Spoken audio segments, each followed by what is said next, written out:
Breaking news చూస్తున్నారు. Operation Sindoor పేరిట పాకిస్తాన్ ఆక్రమిత కశ్మీర్లో భారత త్రివిధ దళాలు అటాక్ చేశాయి, మెరుపు దాడులు చేశాయి. అయితే 9 ఉగ్రవాద స్థావరాలపైన కూడా ఇండియన్ ఆర్మీ అటాక్ చేసింది. ఇందులో 70కి పైగా ఉగ్రవాదులు కూడా చనిపోయారు. అయితే దీంతో ఇప్పుడు పాకిస్తాన్లో తీవ్ర సంక్షోభం నెలకొంది. జనాలు మొత్తం భయాందోళనకు గురవుతున్నారు. ఎందుకంటే ఆల్రెడీ అక్కడ ఉగ్రవాద స్థావరాలపైన అటాక్ చేశాము, పాకిస్తాన్లో ఉన్న ఏవైతే ఉగ్రవాద స్థావరాలు ఉన్నాయో వాటిపైన అటాక్ చేశామని కూడా ఇప్పటికే ఇండియన్ ఆర్మీ చెప్తున్న నేపథ్యంలో జనాలు, పాకిస్తాన్లో ఉన్న జనాలు భయాందోళనకు గురవుతున్నారు. ఎవరికి కావాల్సిన వాళ్ళకు కావాల్సిన నిత్యావసర వస్తువులు కావచ్చు, డబ్బులు కావచ్చు, మెడిసిన్ కావచ్చు, వీటన్నిటిని సమకూర్చుకునే పనిలో ఉన్నారు.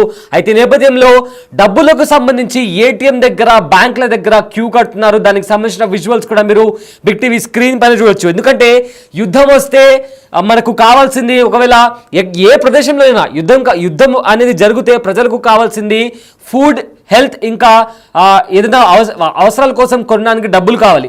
సో వీటిని సమకూర్చుకునే పనిలో ఇప్పుడు పాకిస్తాన్ ప్రజలు ఉన్నారు. బ్యాంకుల దగ్గర, అదేవిధంగా స్టోర్స్ దగ్గర, కిరాణా స్టోర్స్ దగ్గర కూడా క్యూలు కట్టి మరి వాళ్ళకు కావాల్సిన నిత్యావసర వస్తువుల కోసం బయటికి వెళ్ళి మరి క్యూ కడుతున్నారు. అయితే ఇప్పుడు భారత్ అటాక్ చేసిన తర్వాత అగైన్ మళ్ళీ పాకిస్తాన్ కవ్వింపు చర్యలకు దిగే అవకాశం ఉంది. ఇప్పటికే కాశ్మీర్ దగ్గర కూడా కవ్వింపు చర్యలకు దిగిన నేపథ్యంలో భారత్కి సంబంధించిన కొంతమంది కూడా చనిపోయినట్టు తెలుస్తుంది. అయితే ఈ మొత్తం ప్రాసెస్ జరుగుతున్న నేపథ్యంలో యుద్ధం జరుగుతుందా అనే ఒక ప్రశ్న రైజ్ అయినప్పుడు ఖచ్చితంగా భారత్ అటాక్ చేసిన తర్వాత ఇప్పుడు పాకిస్తాన్ కూడా అలర్ట్ అయింది.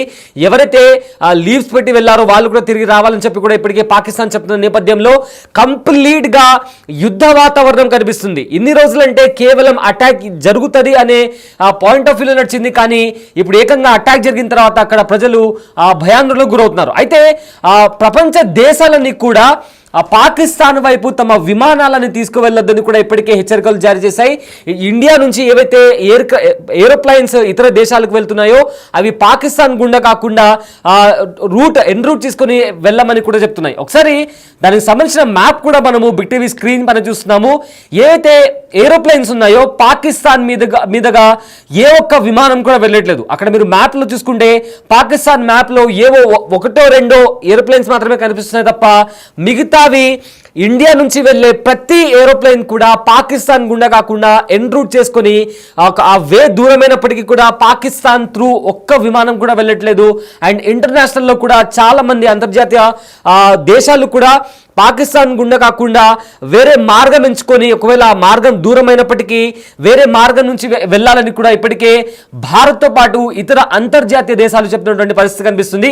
దానికి సంబంధించిన మ్యాప్ కూడా మీరు బిగ్ టీవీ స్క్రీన్ పైన చూసుకుంటే ఏవైతే ఏరోప్లేన్స్ భారత్ నుంచి ఇతర దేశాలకు వెళ్తున్నాయో లేదా ఇతర దేశాల నుంచి భారత్కు వస్తున్నాయో ఆ ప్రతి విమానం కూడా పాకిస్తాన్ నుంచి కాకుండా వేరే మార్గాలను ఎంచుకొని భారత్కు వస్తున్న పరిస్థితి కనిపిస్తుంది.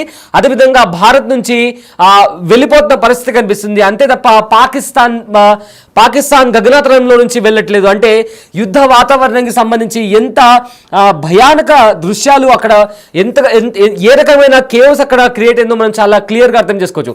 అయితే పాకిస్తాన్ విషయానికి వస్తే నిన్న రాత్రి దాడి జరిగిన తర్వాత, ఉగ్రవాద స్థావరాలపైన దాడి జరిగిన తర్వాత ఆల్మోస్ట్ 70కి పైగా ఉగ్రవాదులు చనిపోయినట్టు ఇప్పటికే వస్తున్న సమాచారం.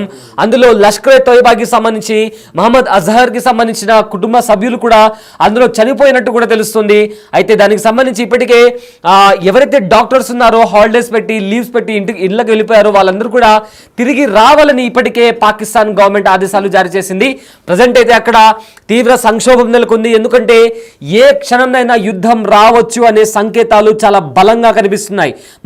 మరి కొద్దిసేపట్లో కూడా ఇండియా ఖచ్చితంగా మా మీద అటాక్ చేస్తుందని కూడా పాకిస్తాన్ చెప్తున్న నేపథ్యంలో అక్కడున్న ప్రజలందరూ కూడా నిత్యావసర వస్తువులు కావచ్చు, లేదా డబ్బులు కావచ్చు, లేదా ఆరోగ్యానికి సంబంధించి టాబ్లెట్ల కోసం కావచ్చు, రోడ్లపైకి వచ్చి క్యూ కట్టిన పరిస్థితి కనిపిస్తుంది.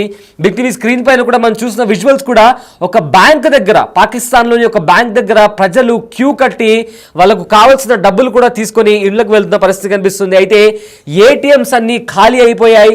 కిరాణా స్టోర్స్ దగ్గర కూడా జనాలు క్యూ కట్టి మరి వాళ్ళకు కావాల్సిన నిత్యావసర వస్తువుల కోసం కూడా క్యూ కట్టి మరి వెళ్తున్న పరిస్థితి కనిపిస్తుంది. సో ఇదే నేపథ్యంలో ప్రజెంట్ పాకిస్తాన్కి వెళ్ళే ఏవైతే ఏరోప్లేన్స్ త్రూ మన ఇండియాకి రావాలంటే చాలా వరకు కూడా పాకిస్తాన్ గగనతలం నుంచి ఇండియాకి వస్తుంటాయి.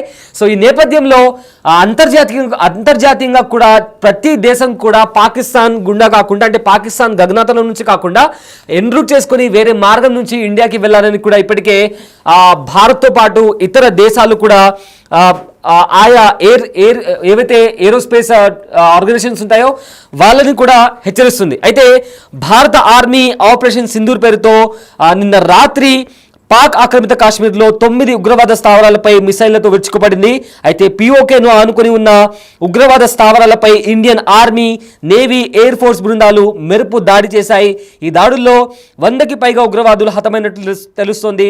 ఈ దాడి తర్వాత పాక్ ఆక్రమిత కాశ్మీర్లో కూడా ఏవైతే హాస్పిటల్స్ ఉన్నాయో అక్కడ కూడా ఎమర్జెన్సీ సిచ్యువేషన్ కనిపిస్తుంది. ఏవైతే యుద్ధం జరిగినప్పుడు ఎలాంటి వాతావరణం కనిపిస్తుందో అలాంటి వాతావరణం ఇప్పుడు పాకిస్తాన్లో కనిపిస్తుంది. పాకిస్తాన్లోని ప్రజలు, సామాన్య ప్రజలు భయంతో వణికిపోతున్నారు. ఎందుకంటే వాళ్ళు ఉండే ఏరియాలో వాళ్ళు ఎక్కడైతే ఉంటారో వాళ్ళ మధ్యలోనే ఈ ఉగ్రవాద స్థావరాలు ఉంటాయి.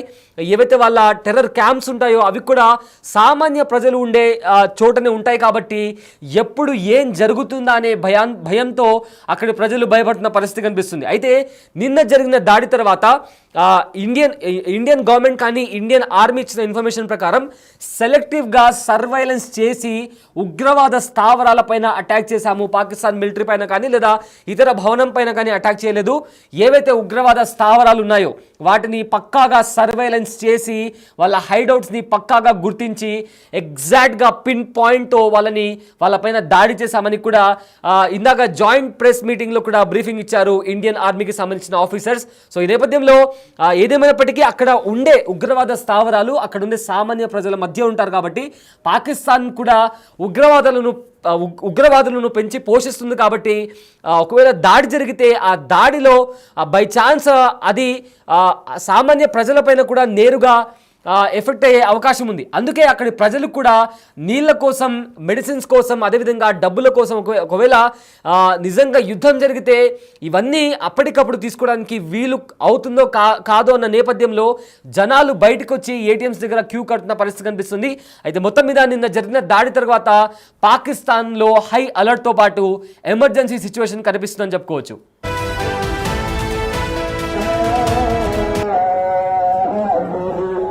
Let's go.